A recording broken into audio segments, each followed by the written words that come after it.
Et nous sommes de retour au plateau pour la suite de cette émission. Nous abordons notre deuxième sujet. Nous parlons à présent de la République démocratique du Congo. Le gouvernement et la FCM23 signent une déclaration de principe à Doha. Les rebelles du M23 ou une délégation, les représentants de la FCM23 et ceux du gouvernement ont signé sous l'égide de Doha ce samedi une déclaration de principe qui devrait normalement conduire à un accord de paix global dans l'est de la République démocratique du Congo, ce qui fait suite à l'accord signé à Washington en fin juin.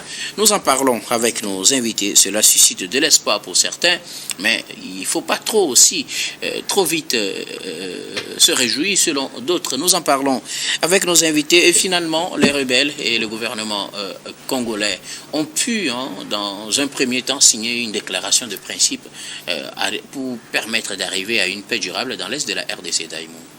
Oui, et déjà, je pense que cet accord de Doha est très important avec ce qui s'est passé l'autre fois à Washington, donc c'est une suite logique et beaucoup de gens attendaient que cet accord puisse arriver dans un très bref délai et avec tous les efforts vraiment que le Qatar est en train de faire pour le retour de la paix dans cette zone.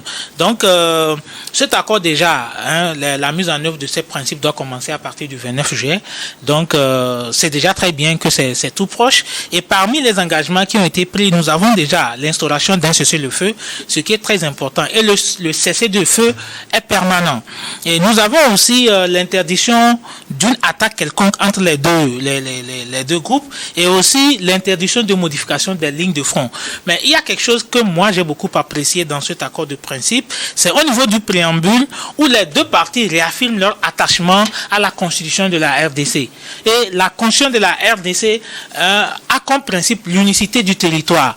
Donc, avec cet accord, on peut quand même être rassuré que le désenclavement ou bien la scission du pays ne pourrait plus arriver.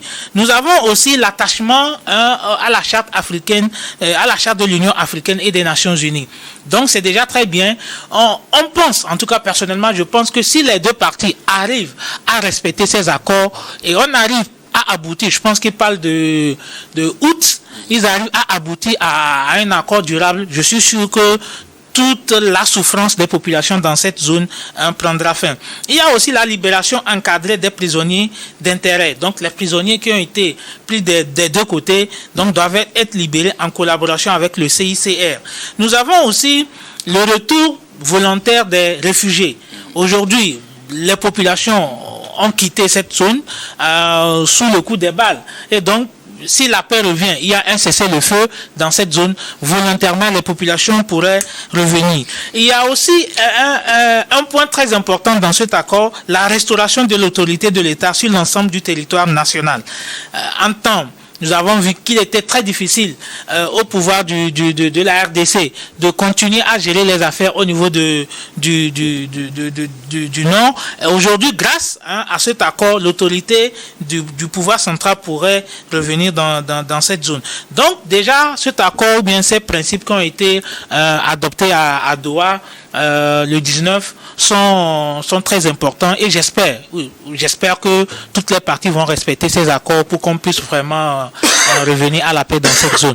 Mais néanmoins, moi, j'aimerais souligner qu'il se pourrait qu'il y a des insuffisances. Parce que... On reviendra d'ailleurs tout à l'heure sur les interprétations de cet accord de part et d'autre.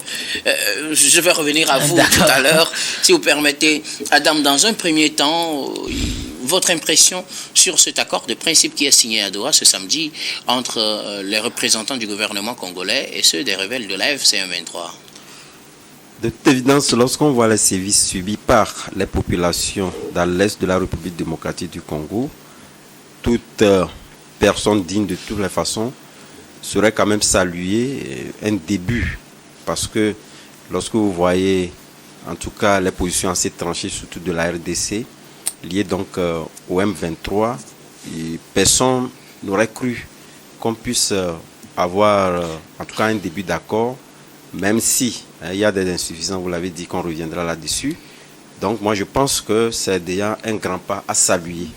Ne serait-ce que pour d'abord permettre à la population de souffler un tant soit peu, parce que ce sont des populations qui ont trop longtemps subi les affres de ces groupes armés-là. Et aujourd'hui, on se pose la question de savoir, non seulement les déplacés du nombre, mais on se pose la question de savoir si en réalité, vivre ou pratiquement naître en l'aide de la République démocratique du Congo n'est pas une malédiction. On est venu à se poser cette question-là. Puisque tout le temps, c'est le cas.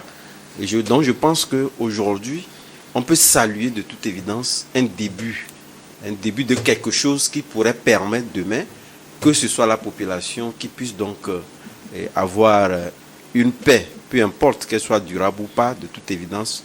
Moi, je salue ce premier pas qui vient d'être franchi et la volonté, en tout cas, des deux parties à faire des concessions, à aller au-delà des appréhensions que chacun avait sur un certain nombre de choses liées aux intérêts, puisque c'est majoritairement les intérêts qui sont partagés. Donc je pense que c'est déjà un grand début à saluer. Merci beaucoup à vous, Adam Ajrono.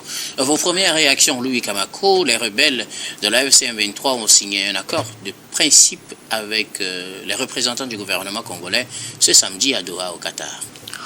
Oui, sous d'autres jours, je dirais que c'est un accord de plus. Mais si je le dis, c'est comme si je suis incohérent dans mes prises de parole, dans mes interventions, parce que je faisais partie de ceux-là qui ont toujours fait confiance, en fait, à Doha, dans ce dossier-là.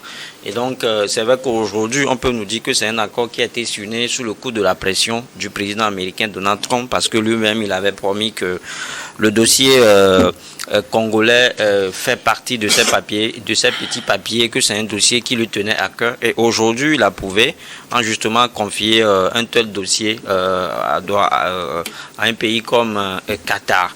Donc, je crois que en soi, c'est un pas décisif, c'est un tournant diplomatique dans la résolution de cette crise-là.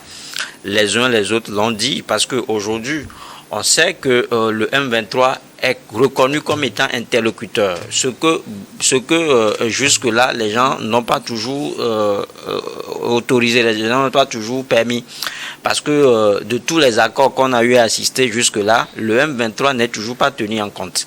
Et c'est ça justement qui continue par enliser le débat. C'est ça qui fait que la crise régionaliste de temps en temps. Aujourd'hui, la lutte a un visage. On sait que si on veut discuter, on mettra le M23 autour de la table et c'est déjà le début de quelque chose. Je crois que c'est ce que le M23 a toujours exigé depuis le déclenchement de cette crise-là. C'est pour ça que je dis que c'est un pas décisif vers la résolution de la crise congolaise aujourd'hui. Vous avez également ce qu'on a dit, c'est-à-dire que on tend vers la cessation des hostilités, même s'il n'y a pas encore une date indicative en fait sur le sujet. Je crois que du jour au lendemain, on va assister justement au désarmement des groupes armés. Et c'est déjà quelque chose de bon parce que on a dit que le processus de Doha, c'est un processus fusionné, parce qu'il y a un travail qui a été déjà fait par en amont, et il y a l'Union africaine qui a travaillé sur le dossier, il y a la SADC qui a travaillé sur le dossier, il y a des organisations centrales qui ont également travaillé sur le dossier. Donc Doha ne fait que suivre en fait les recommandations ou bien les conclusions des différentes négociations. Donc je crois que aujourd'hui on a toutes les chances de voir cette crise-là trouver une fois pour de solutions. Alors, on va revenir maintenant sur les interprétations. Les termes de cet accord de principe ne font pas l'unanimité et déjà l'on craint que cet accord ne parte en vrille puisque, Daïmou, vous le disiez tout à l'heure, s'il faut respecter l'intégrité territoriale de la RDC, s'il faut respecter les principes généraux de droits humains, ainsi de suite, l'interprétation n'est pas en fait le même, qu'on soit du côté du gouvernement congolais ou plutôt de la FCM 23. Est-ce qu'on n'a pas des risques déjà d'assister à une explosion ou à une dénonciation de cet accord de principe déjà dans les interprétations, ou carrément que cela empêche la signature réelle d'un accord global de paix? Oui, les interprétations aujourd'hui, effectivement, sont mitigées, d'autant plus que d'un côté, le pouvoir central veut tirer les choses vers lui, et de l'autre côté, les rebelles aussi vont vouloir quand même tirer leur épingle du jeu. Mais néanmoins, je pense que c'est déjà un bon départ, d'être d'accord sur les principes. Maintenant, les discussions vont se faire après, derrière, pour voir les compromis que les deux parties vont faire. Moi, je dis, si aujourd'hui ces deux parties ont accepté dégager ces principes pour aboutir plus tard à un accord durable, c'est parce que derrière, ils sont prêts à faire des compromis. Et si les deux parties arrivent à faire les compromis, je pense qu'on peut aboutir à un accord. Mais il faut aussi rappeler que le soutien de l'AFC M23 derrière, on parle du Rwanda. Le Rwanda avait à Washington travaillé avec sous la coupole des États-Unis du président Trump avec la RDC sur des principes. Et donc le Rwanda qui a salué d'ailleurs un accord majeur dans la résolution de cette crise. Donc il urge que l'AFC M23 puisse aujourd'hui faire des compromis. Je suis certain que derrière la RDC est prête à faire des compromis pour pouvoir garder l'intégrité du territoire. Mais moi, je suis en train de voir certaines difficultés parce qu'au sein de l'AFC M23, il y a certains qui ne sont pas d'accord ou bien qui ne sont pas partants pour cet accord de paix. Nous assistons déjà à la création des petites milices derrière de part et d'autre. On parle de l'AFD, des groupes rebelles qui sont en train de se créer derrière parce qu'ils sont en train de voir que les autorités ou bien les responsables des groupes sont en train d'aboutir à un accord. Maintenant, est-ce que après la signature de cet accord de paix entre la RDC et les rebelles, d'autres milices ou bien d'autres rebelles ne vont pas se créer pour pouvoir faire perdurer les hostilités dans ces zones? Donc c'est très compliqué. Comme le disait tout à l'heure mon co-débatteur, on dirait que cette zone vraiment a une particularité ou bien chose. Mais j'espère vraiment que les deux parties vont faire des compromis et que la paix puisse véritablement être préservée dans cette zone. Merci beaucoup à vous, Daïmou Bori, Adam Adjonou. Y a-t-il déjà des craintes à votre niveau par rapport à cet accord de paix, puisque les déclarations tant du gouvernement congolais que des rebelles AFC 23 ne vont pas dans la même logique? On a l'impression que chacun de son côté tire les draps de son côté et que peut-être on restera dans une situation où les positions seront gardées. Les rebelles apparemment n'ont pas l'intention de reculer ou on ne sait pas trop ce qui sera mis dans l'accord définitif, mais on a l'impression à l'issue qu'ils ne sont pas prêts à reculer, en tout cas pour le moment. Non, mais ce que vous dites, il n'y a pas de doute à se faire là-dessus. Et je pense que vous prenez même sur cet accord de principe, le préambule numéro 2 est clair là-dessus. On dit instauration d'un cessez-le-feu permanent interdisant toute attaque armée, propagande haineuse ou modification des lignes de front. Je pense que c'est clair là-dessus. Donc ça vous a dit quelque part que aujourd'hui, d'abord, on attend un accord final, mais ce qui est cité aujourd'hui, c'est que personne ne doit garder sa position. Garde sa position. Donc, il n'y a pas de doute à se faire quant à ce que vous êtes en train de dire. Mais je ne veux pas qu'on soit, ou que je sois, en tout cas, adepte de mauvaises prophéties. Mais quelque part, je suis d'accord que cela aboutisse. Mais néanmoins, aujourd'hui, je me suis dit que chacun est pris un peu dans l'impréparation pour arriver à cela. Donc, on est allé assez vite. Et donc, il faudrait quand même qu'on trouve un minimum acceptable pour approfondir ce qui pouvait faire objet d'une signature finale et consolider la paix, etc. Mais ce qui est important, voilà pourquoi je dis que cela augure un peu d'espoir. Ce qui est important, c'est que nous avons vu que le Rwanda même a salué déjà ce début de principe d'accord.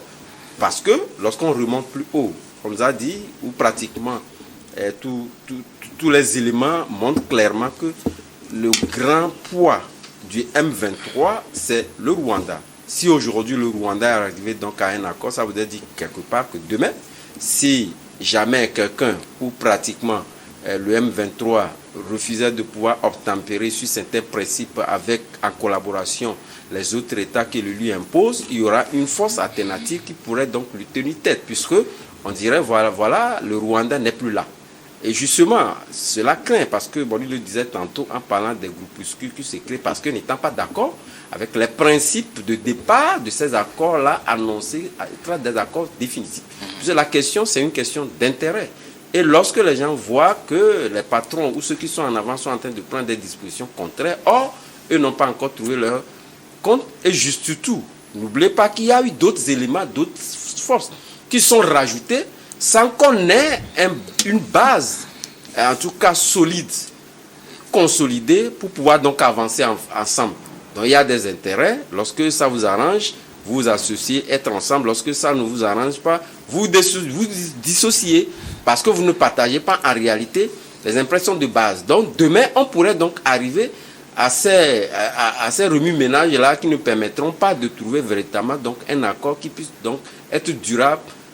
Et on s'y attend encore. Mais ce qui est important, c'est qu'on ait une bonne partie de ces mouvements-là qui adhèrent à cet accord-là. Et lorsque vous allez vous dissocier, vous aurez donc une force par devant vous qui peut vous combattre et donc vous éliminer sur du territoire. C'est en cela que je dis il y a des briefs d'espoir à garder quant au début donc, de ces accords-là.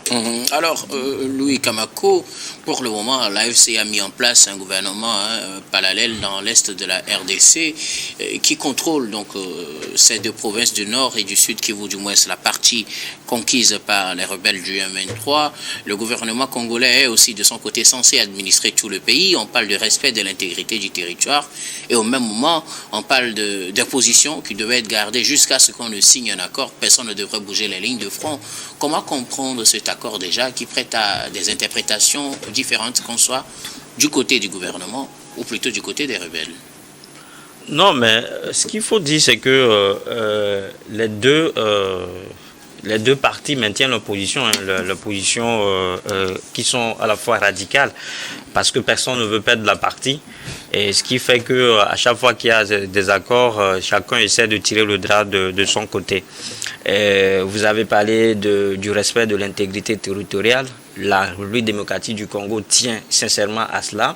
Mais ce qu'il faut noter, c'est qu'aujourd'hui, on a la République démocratique du Congo qui est ouverte désormais, qui est ouverte en fait au dialogue. Désormais, Kinshasa peut discuter avec le M23, qui a été toujours relégué au second plan, qui a été toujours méconnu par les acteurs congolais. Vous avez également que du côté de la RD Congo, précisément à Goma, il y a l'espoir, il est permis parce que les gens pensent que cet accord-là peut justement aboutir à quelque chose. Mais maintenant, sauf qu'ils attendent, ils attendent que les actes soient justement, ou bien ils attendent justement le respect de ces accords, parce qu'on l'a toujours dit, cet accord n'est pas c'est pas un premier du genre. Dans cette crise-là, les accords, il y en a eu, mais c'est le respect, c'est la mise en œuvre de ces accords-là qui fait souvent défaut. Donc aujourd'hui, ce qu'il faut, c'est dire que les prochaines étapes pour la résolution définitive de cette crise-là, c'est d'arriver justement à avoir un calendrier indicatif qui donne en fait des précisions, bien des détails sur le désarmement des groupes armés. Je l'ai dit tout à l'heure. Oui, ils ont prévu reprendre les discussions plus tard le 8 août pour les discussions pour un accord définitif. Voilà, et donc il faut également voir la réparation, la justice sur laquelle ont été violentés, tout ça. Donc si des détails du genre sont donnés, je crois que l'espoir sera encore plus grandissant en fait au cœur de Goma. C'est à ça qu'on a assisté aujourd'hui. Mais dit que jusque-là, les positions sont toujours tranchées. Je ne pense pas que ça enlève en rien, en fait, l'opportunisme qu'on peut avoir dans cet accord-là. L'essentiel, je l'ai dit tout à l'heure, il y a des acteurs qui sont reconnus, qui peuvent du jour au lendemain s'asseoir autour d'une même table pour discuter et justement trouver du compromis. Ce qui est intéressant. Ce qui est également intéressant, c'est qu'aujourd'hui, tous les yeux sont brisés sur la RD Congo. Et je l'ai dit tout à l'heure que c'est un dossier qui est très important, qui est préoccupant là-bas à la Maison-Blanche. Et donc, je ne vois pas les Américains s'investir totalement dans cette crise-là et que du jour au lendemain, ils en ressortent avec des échecs ou bien avec un fiasco. Donc, cet accord, c'est vrai qu'on nous dit que les accords n'engagent que les signataires, mais cette fois-ci, je pense que c'est un accord qui engage tout un pays.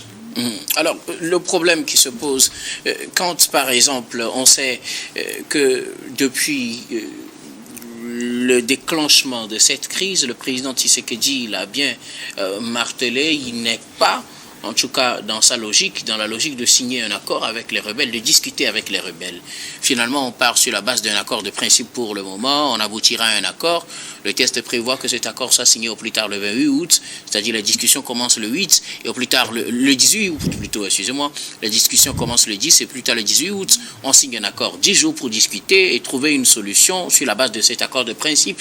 Mais déjà, de retour, les rebelles, ou bien les responsables des rebelles font une déclaration, ce sur quoi ils vont discuter, ce n'est pas en tout cas leur position, puisque le texte prévoit il ne faut pas faire bouger la ligne de front. Je vous lis en tout cas certaines déclarations des responsables de Bertrand Bissimois, qui est le porte-parole, le chef du parti politique plutôt, le chef politique de l'AFC M23, puisqu'on sait qu'on a une branche politique AFC et puis une branche armée M23, et qui déclarait par exemple il n'y aura des engagements des deux partis que sur les lignes de front et nulle part ailleurs.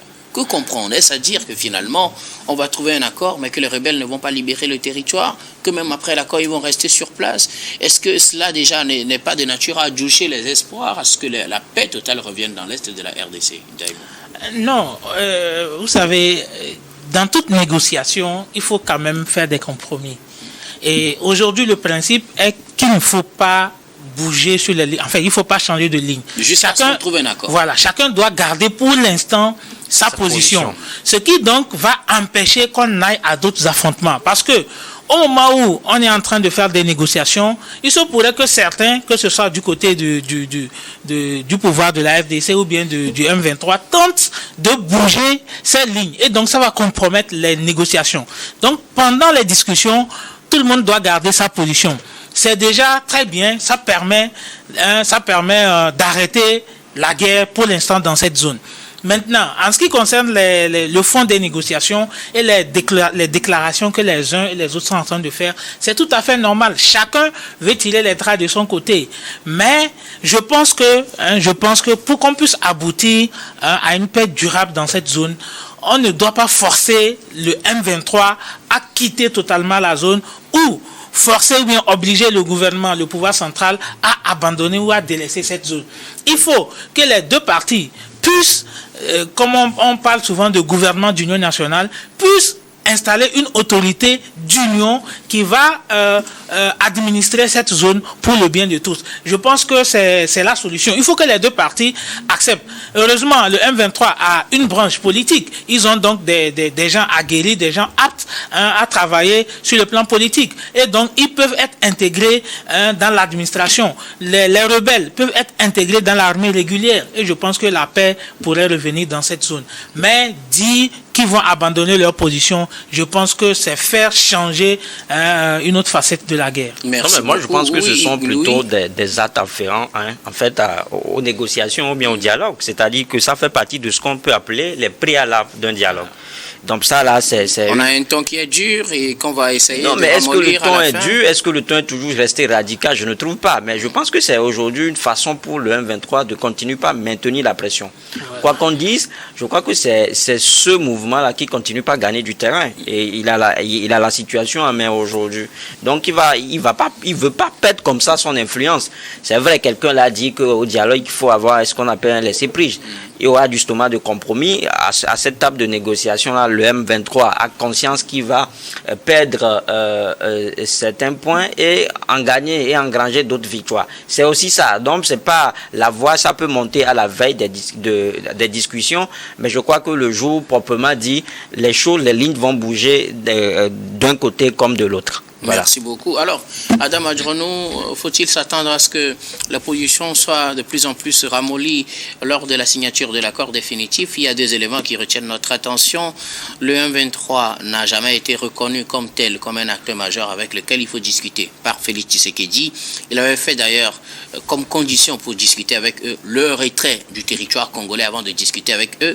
Mais cette déclaration de principe signée à Doha permet à chacun de garder ses positions. La deuxième chose, c'est que pour garder leur position, le M23 dit qu'ils ne vont pas discuter sur quoi que ce soit d'autre part les lignes. Et ça veut dire que les lignes ne vont pas bouger et que chacun va rester à sa place. On pourra discuter d'autres choses.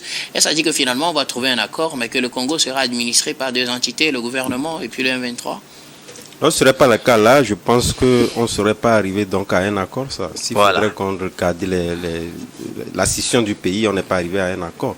Mais ce que je crains, en réalité, je pense que le M23 tire, en tout cas, ses positions radicales compte tenu des positions ou du narratif de la RDC, du pouvoir central de la RDC, surtout Félix Tshisekedi, qui, de mon point de vue, a minimisé certaines réalités qu'on lui a mis en face concernant donc le M23. Mais regardez tout récemment, lorsque vous voyez le nombre de militaires ou de policiers qui ont été enrôlés de force ou de gré avec le M23, vous convenez qu'avec moi, même si nous laissons le principe, qu'entre-temps, on disait que voilà, le groupe du M23 est composé majoritairement des citoyens de la RDC. Je pense qu'avec ces nouveaux éléments-là, vous convenez qu'avec moi, vous ne pouvez pas demander aux gens que vous connaissez, être d'abord de la République démocratique du Congo, de quitter le territoire. Ils vont être apatrides ailleurs. Je pense que si c'était que cette position est maintenue par Félix Tshisekedi, ça voudrait dire que lui-même n'est pas prêt aujourd'hui à arriver donc à un compromis, donc à une paix durable. Mais ce qui serait intéressant de mon point de vue à l'avenir, c'est qu'on arrive véritablement donc à fusionner, à accepter que ce sont des Congolais qui ont droit et qui, pour certains principes, donc, ont pris les armes. Pouvoir donc les fusionner et en faire donc un État unitaire. Merci beaucoup à vous tous pour vos contributions. Nous allons marquer la pause pour le journal, puis on reviendra tout à l'heure pour la suite de cette émission.